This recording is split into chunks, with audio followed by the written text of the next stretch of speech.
નમસ્કાર મિત્રો, સ્વાગત છે તમારું એજ્યુસ્ટેશન ગુજરાતી યુટ્યુબ ચેનલના એક નવા વિડીયોની અંદર. મિત્રો, તમને ખબર છે મુજબ કે MBBS અને BDS કોર્સ માટેનું જે પહેલા રાઉન્ડનું એલોટમેન્ટ અને રિપોર્ટિંગ છે, એટલે કે જે ચોઇસ ફિલિંગનું પરિણામ છે, એ ગઈકાલના રોજ એટલે કે 13 ઓગસ્ટના રોજ ડિક્લેર કરી દેવામાં આવ્યું છે. બરોબર છે. હવે તમે એ જોઈ શકો છો તેના મુદ્દે એક મહત્વપૂર્ણ અપડેટ આ જે વેબસાઇટ છે MEDIM ગુજરાત પર એના પર આવી છે. તો અહીંયા લખ્યું છે કે HDFCની જે બેંકની નિર્ધારિત શાખા છે, બરોબર, જ્યાં તમારે ફીની ચૂકવણી કરવાની છે, બરોબર, તો એ જે છે તારીખ 18 ઓગસ્ટ 2025ના સવારે 10:30 વાગ્યાથી ચાલુ થશે અને 22 ઓગસ્ટ 2025 બપોરે 3 વાગ્યા સુધી તમે બેંકના કાર્ય દિવસોના કાર્યકાળ દરમિયાન જે ફી ચૂકવણી છે એ કરી શકો છો. બરોબર, એટલે ફી ચૂકવણી મુદ્દે અપડેટ આવી છે. બરોબર, ફી તમારે જે ભરવાની છે ટ્યુશન ફી કોલેજની, બરોબર, એ તમે પ્રોસેસ છે મિત્રો 18 ઓગસ્ટથી લઈને 22 ઓગસ્ટ જે બપોરે 3 વાગ્યા સુધી આ પ્રોસેસ છે એ કરી શકો છો. બરોબર છે. No doubt help centre verification માટેની જે બધી માહિતી છે મેં ગયા વિડીયોમાં આપી દીધી છે. બરોબર છે, તો એ વિડીયો તમે જે છે જોઈ શકો છો.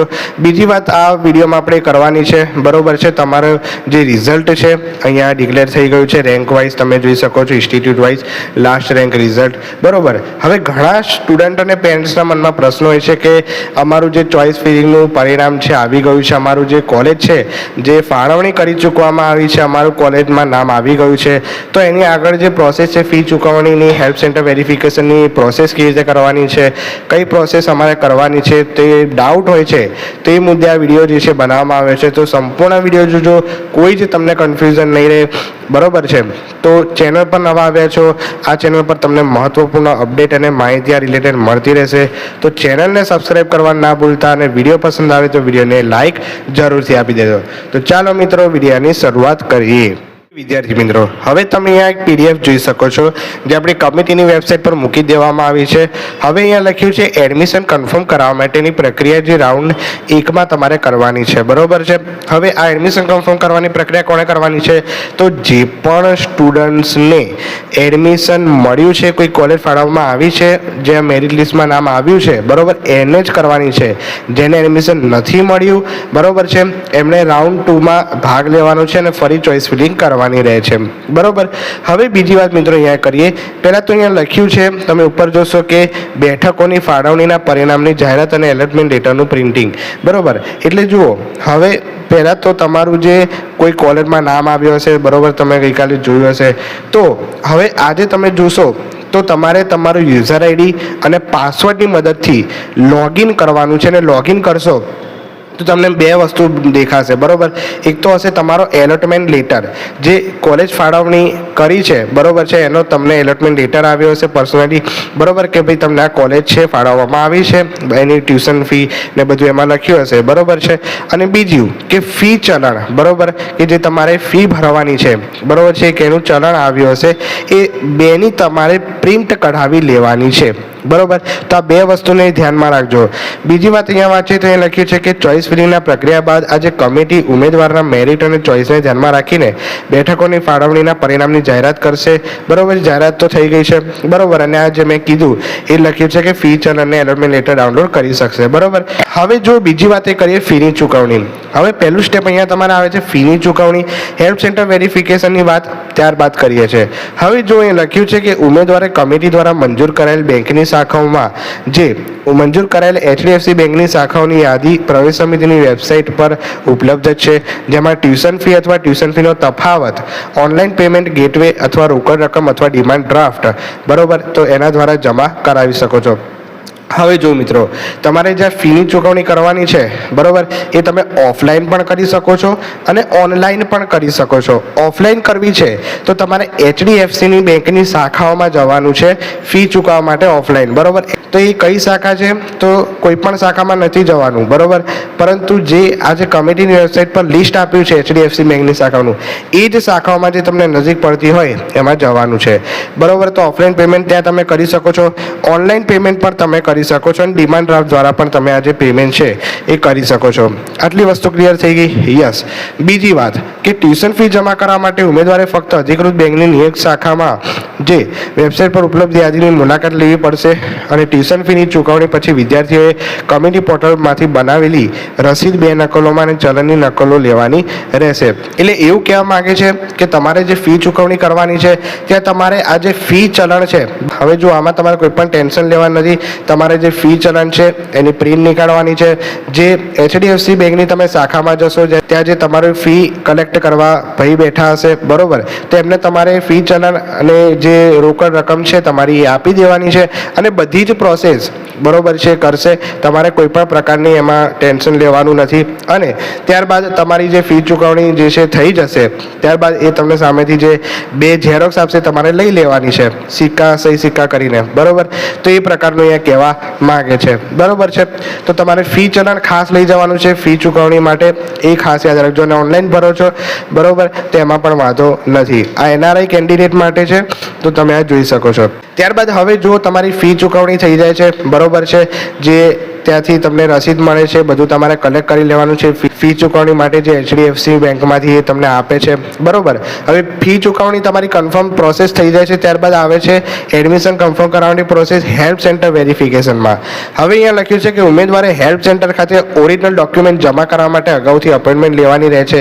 ઉમેદવારે પોતાની જાતે એલોટમેન્ટ લેટરની પ્રિન્ટ લીધી વખતે ઓરિજિનલ ડોક્યુમેન્ટ જમા કરવા માટેની તારીખ અને હેલ્પ સેન્ટર પસંદ કરી શકશે. એટલે તમારે હેલ્પ સેન્ટરની મુલાકાત લેવાની છે. તો એનું પહેલું સ્ટેપ છે તમારે જે એ એપોઇન્ટમેન્ટ લેવાની છે, બરોબર. એ એપોઇન્ટમેન્ટ લઈને એ જે તે તારીખ અને સમય હોય એ સમયે તમારે પહોંચી જવાનું છે અને તમારા ઓરિજિનલ ડોક્યુમેન્ટ તમારે જમા કરાવવાના છે, બરોબર. હવે કયા કયા જમા કરાવવાના છે પહેલાં તો એની વાત કરી લઈએ. ઓકે, તો પહેલાં તો છે જે કમિટીનો તમારે એલોટમેન્ટ લેટર આવ્યો છે એની પ્રિન્ટ કઢાવી લેવાની છે. બીજી વાત કે જે બેંકમાં ટ્યુશન ફી જમા કરાવી એની અસલ રસીદ જે તમને બધું ત્યાંથી મળ્યું હશે એ બધું ઓરિજિનલ છે ત્યાંથી જમા કરાવવાનું છે. એટલે જો તમે બેંકમાં જશો, બરોબર, એક તો હેલ્પ સેન્ટરની, બીજું તમારે પોતે સાથે રાખવાની અને બીજું કે બેંકને સાથે રાખવાની. એ 3 રસીદ હશે, બરોબર છે, જે તમને આપશે એ તો વાંધો નથી, પરંતુ એ તમારે કલેક્ટ કરી લેવાની છે. ત્યારબાદ એડમિશન મોડ્યુલ દ્વારા મળેલી ટ્યુશન ફી જમા કરવાની રસીદ, બરોબર. તો આ બધું જ જે છે ઓરિજિનલ ફોર્મમાં તમારે સાથે રાખવાનું છે. ત્યારબાદ વર્તમાન શૈક્ષણિક વર્ષની NEET UG 2025ની માર્કશીટની પ્રિન્ટ, બરોબર, ધોરણ 10-12ની માર્કશીટ, આ બધું ઓરિજિનલ જોઈશે.